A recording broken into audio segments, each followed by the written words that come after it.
तो आज हम लोग पढ़ने वाले हैं sine of a trigonometric function. Sine of a trigonometric function मतलब जैसे हमारे पास रेशियो है, 6 रेशियो हैं, उसका हम देखेंगे कि कौन से क्वाड्रेंट में कौन से रेशियो नेगेटिव होगा या पॉजिटिव होगा। तो सबसे पहले हम देखेंगे sine of sine of a sine of sine x का साइन ऑफ साइनक्स देखेंगे।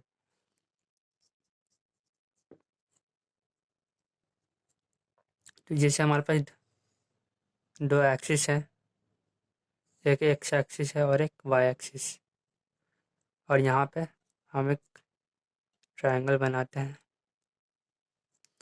जिसकी यहाँ जो बेस हमारा बी हो गया, बेस ये परपेंडिकुलर हो गया और ये हाइपोटेनस हो गया, और एंगल हम पॉजिटिव एक्स एक्सिस चलेंगे, मतलब एंटी क्लॉकवाइज जा रहे हैं हम। तो हमें पता है कि पहला क्वाड्रेंट में हमारा जो रहता है वैल्यू पॉजिटिव रहता है, सेकंड क्वाड्रेंट में हमारा वैल्यू नेगेटिव रहता है। किसका? ये हमारा रहता एक्स एक्सिस का और वाई एक्सिस का भी पॉजिटिव रहता है दोनों, और इसमें हमारा एक्स का नेगेटिव रहता है और वाई का हमारा पॉजिटिव। इसमें हमारा हो गया, इसमें भी हमारा एक्स का नेगेटिव रहता है और वाई का भी नेगेटिव रहता है, और चौथा में हमारा एक्स पॉजिटिव रहता है और वाई नेगेटिव। तो हम जानते हैं, हम पहले रेशियो देखेंगे। पहले साइन साइन एक्स का रेशियो क्या होता है? पी बाई एच, मतलब परपेंडिकुलर बाई हाइपोटेनस।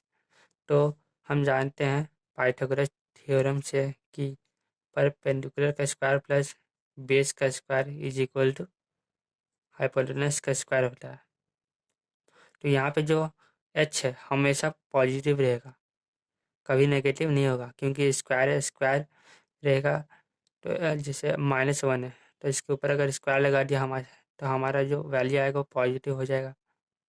तो यहाँ पे हम ध्यान रखेंगे कि जो एच है हमारा वो हमेशा पॉजिटिव रहेगा।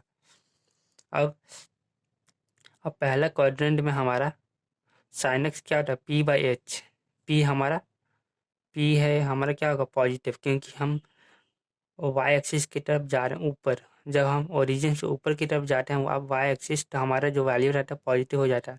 तो मतलब हमारा जो साइन एक्स है वो पॉजिटिव पी है, और जो हम जानते कि एच हमारा हमेशा पॉजिटिव रहता है। तो ये हो गया हमारा पॉजिटिव, मतलब हमारे जो फर्स्ट क्वाड्रेंट में जो साइन का वैल्यू रहेगा वो पॉजिटिव रहेगा।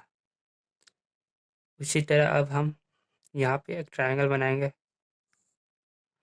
अब हम देखेंगे यहाँ हमारा हो गया परपेंडिकुलर, ये हाइपोटेनस, ये हो गया हमारा बेस।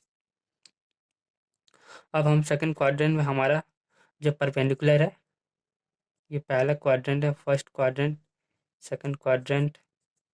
तो साइन एक्स जो रहेगा सेकंड क्वाड्रेंट में, पी पी हमारा क्या है? पॉजिटिव है, और एक्स और एच हमारा हमेशा पॉजिटिव रहता है। तो हमारे सेकंड क्वाड्रेंट में भी पॉजिटिव रहेगा साइन।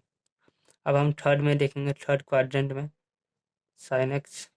अब जब हम थर्ड क्वाड्रेंट में बनाएंगे तो हमारा कुछ इस तरह बनेगा। ये हो गया हमारा परपेंडिकुलर, ये हो गया हमारा हाइपोटेनस, ये हो गया हमारा बेस। अब हमारा पी क्या है? हम ओरिजिन से नीचे की तरफ जा रहे हैं, मतलब नेगेटिव, मतलब पी हमारा नेगेटिव होगा, और हाँ हाइपोटेनस हमारा हमेशा पॉजिटिव। मतलब जो थर्ड क्वाड्रेंट रहेगा साइन के लिए, साइन के वैल्यू के लिए, वो हमेशा नेगेटिव रहेगा। उसी तरह फोर्थ क्वाड्रेंट में हमारा जो रहेगा साइन का वैल्यू, साइन एक्स का वैल्यू हम जब बनाएंगे यहाँ, ये हो गया हमारा परपेंडिकुलर, ये हमारा बेस हो गया, और ये हो गया हमारा हाइपोटेनस। तो पी पी क्या है? नीचे की तरफ जा रहा है, ओरिजिन से नीचे, मतलब नेगेटिव। जब नेगेटिव, ये हो गया हमारा, ये हो गया, लिख लेते हैं हम पॉजिटिव, ये नेगेटिव, ये पॉजिटिव, ये हो गया नेगेटिव। तो नीचे की तरफ जा रहा है हम लोग, तो साइन हमारा क्या है, परपेंडिकुलर, मतलब नेगेटिव पी हो गया। और हाइपोटेनस तो हमारा पॉजिटिव रहता ही है, पी हो गया, मतलब हमारा ये हो गया नेगेटिव। मतलब कुल मिलाकर पहला क्वाड्रेंट में साइन का जो वैल्यू रहेगा पहला क्वाड्रेंट में वो रहेगा हमारा पॉजिटिव, सेकंड में हमारा पॉजिटिव, तीसरे में हमारा नेगेटिव रहेगा, फोर्थ में भी हमारा नेगेटिव रहेगा। अब हम देखेंगे रेंज के बारे में। रेंज क्या होता है? रेंज मतलब रेंज और डोमेन देखेंगे। डोमेन मतलब all the input value, all input value, जितना भी इनपुट वैल्यू है हम डालेंगे, जैसे रेडियन या डिग्री डालेंगे हम इसमें वैल्यू, वो हो गया हमारा domain, all the input value.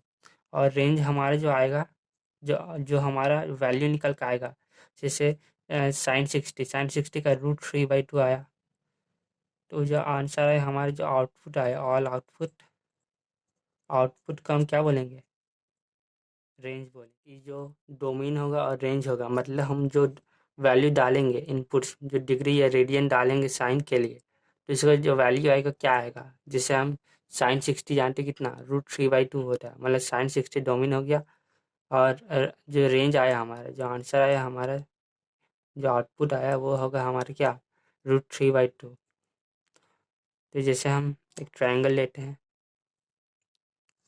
ये हो गया बेस, ये हो गया हाइपोटेनस, ये हो गया परपेंडिकुलर।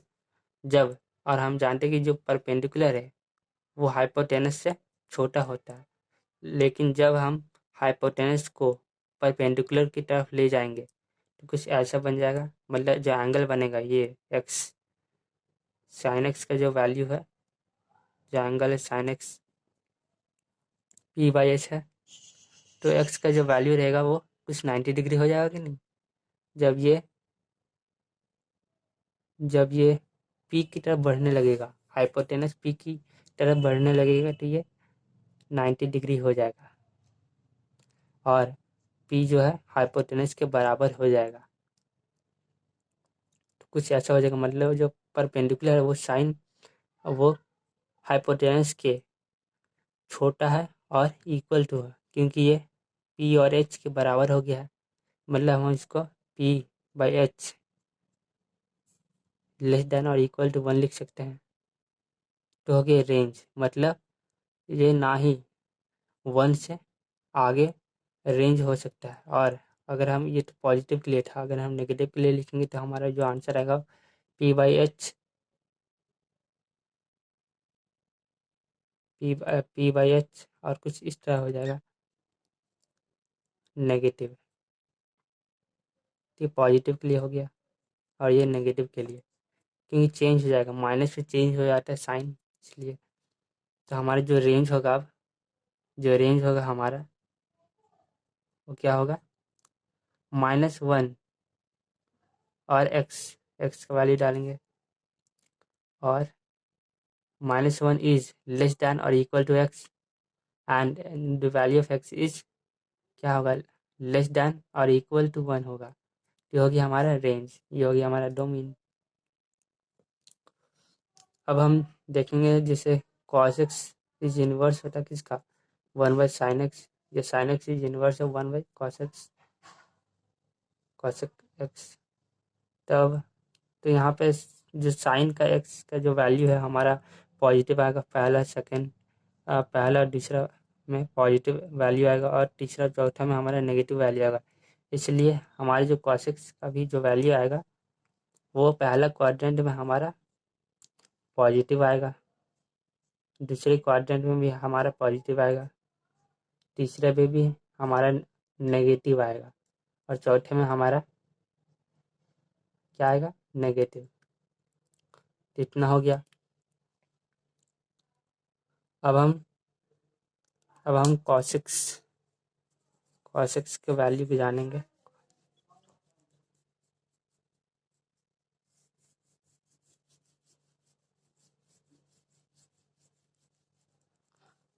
जो sin x और cos x का जो वैल्यू है वो हमारे रेंज और डोमेन वो सेम है, सेम होगा। जिससे cos x का जो वैल्यू साइन देखेंगे। तो जैसे ये हमारा हो गया एक्सिस, ये हो गया हमारा नेगेटिव पॉजिटिव, पॉजिटिव नेगेटिव। ये हो गया हमारा ओरिजिन। यहाँ से एक ट्रायंगल खींचे हम, ये बेस हो गया, ये परपेंडिकुलर हो गया, ये हाइट हो गया। तो cos x का जो वैल्यू रहता है वो बेस बाई हाइपोटेनस रहता है। तो बेस हमारा क्या पॉजिटिव है और हाइपोटेनस ही पॉजिटिव, मतलब पहले क्वाड्रेंट में ये पॉजिटिव रहेगा। सेकंड, ये पहले क्वाड्रेंट में था, इस सेकंड क्वाड्रेंट में हमारा कुछ इस तरह बनेगा। ये हो गया हाइपोटेनस, ये हो गया परपेंडिकुलर, ये हो गया बेस। तो सेकंड क्वाड्रेंट में जो बेस है हमारा वो होगा नेगेटिव। ये ओरिजिन से लेफ्ट साइड में हमारे जो एक्स का वैल्यू वो नेगेटिव होगा, मतलब बेस भी हमारा नेगेटिव होगा। जब बेस अगर नेगेटिव होगा तो ये भी हमारा नेगेटिव हो गया वैल्यू, नेगेटिव। थर्ड क्वाड्रेंट में कॉस एक्स, जो कि हमारा थर्ड, थर्ड में परपेंडिकुलर, ये हो गया बेस, ये हो गया हाइपोटेनस। बेस भी हमारे जो क्या है नेगेटिव है, मतलब इसमें भी हमारे जो है कॉस क्या होगा नेगेटिव होगा, नेगेटिव। फोर्थ क्वाड्रेंट में क्या होगा, इसमें हमारे दो नेगेटिव आ गया, तो मतलब फोर्थ क्वाड्रेंट में हमारे जो कॉस एक्स का वैल्यू होगा पॉजिटिव होगा, कॉस एक्स। ये हो गया हमारा बेस क्या है पॉजिटिव है, मतलब बेस अगर पॉजिटिव है मतलब तो आंसर भी पॉजिटिव ही आएगा, पॉजिटिव। मतलब पहला क्वाड्रेंट, पहला, दूसरा, तीसरा, चौथा, मतलब पहला क्वाड्रेंट में हमारे जो cos x का वैल्यू वो पॉजिटिव आएगा, दूसरे में हमारा नेगेटिव आएगा, तीसरे में भी नेगेटिव और चौथे में हमारा पॉजिटिव आएगा। अब हम इसका देखेंगे रेंज, देखेंगे और डोमेन, डोमेन और रेंज देखेंगे हम। तो डोमेन क्या होगा, हम कितने वैल्यू तक डाल सकते हैं, माइनस इन्फिनिटी से पॉजिटिव इन्फिनिटी तक डाल सकते हैं। तो अब हमारा रेंज क्या होगा, इतना हम वैल्यू आउटपुट मतलब नहीं इनपुट डाल चुके हैं, जो हमारा आउटपुट आएगा, जो वैल्यू आएगा वो हमारा -1 इज लेस दैन और इक्वल टू 1 और is equal to x, and x is less than और इक्वल टू 1। तो ये होगी हमारा रेंज हो गया। रेंज और डोमेन साइन एक्स और कॉस एक्स का सेम रहेगा। तो ये सब हो गया हमारा, रेंज हमने पढ़ लिया। अब हम देखेंगे जैसे cos x is inverse of sec x, ये होता है। तो मतलब जैसे हमारा पहला, दूसरा, तीसरा, चौथा में हमारा जो साइन एक्स का जो वैल्यू आया positive negative, negative negative positive, उसी तरह साइन एक्स का वैल्यू वैसे आएगा सेक एक्स। ये हो गया पहला, दूसरा, तीसरा, चौथा। सेक एक्स हमारा पॉजिटिव होगा पहला क्वाड्रेंट में, दूसरे में नेगेटिव, तीसरे में भी नेगेटिव, चौथे में हमारा होगा पॉजिटिव। तो ये हो गया हमारा। अब इसके डोमिनेंट और रेंज का हम सेक एक्स के लिए हम बाद में पढ़ेंगे। अब हमने देख लिया कॉस एक्स साइन एक्स के लिए, अब हम देखेंगे टैन एक्स के लिए।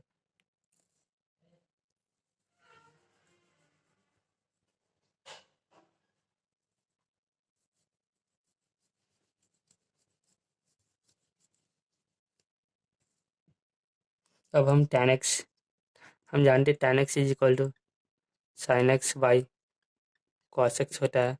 जो साइन एक्स का जो वैल्यू है और साइन और कॉस एक्स का वैल्यू डालेंगे, तो जिससे हम, ये रेशियो हो गया। तो इसमें जो कॉस एक्स का जो वैल्यू है वो कभी भी 5/2 या इसके इंटीग्रल नहीं होने चाहिए। इंटीग्रल मतलब जैसे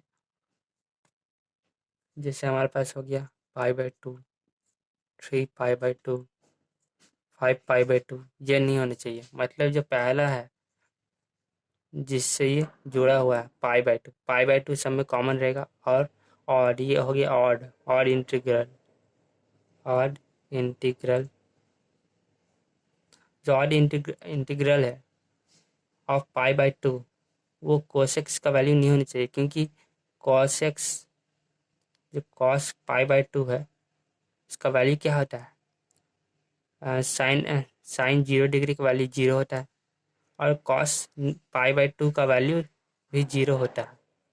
जब 0 होगा तो ये नॉट डिफाइंड हो जाएगा,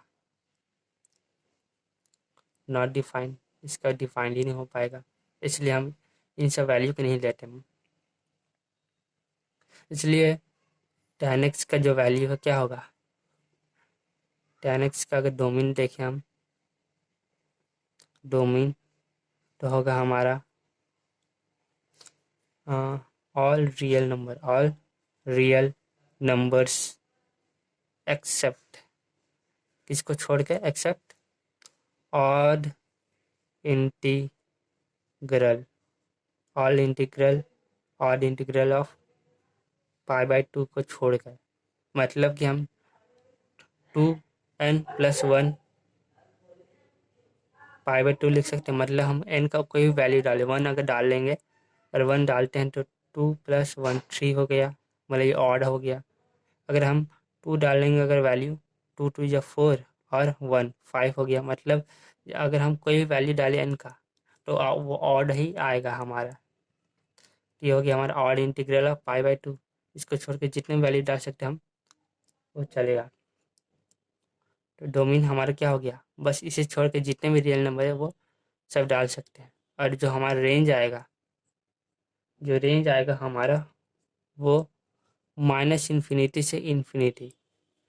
हमारा जो कॉसेक्स और साइनेक्स के जो वैल्यू आता था रेंज में, वो -1 से ग्रेटर देन होता था या इक्वल टू, और 1 से छोटा होता था या इक्वल टू। लेकिन जो रेंज होगा tan x के लिए वो होगा हमारा -इन्फिनिटी से लेकर +इन्फिनिटी तक।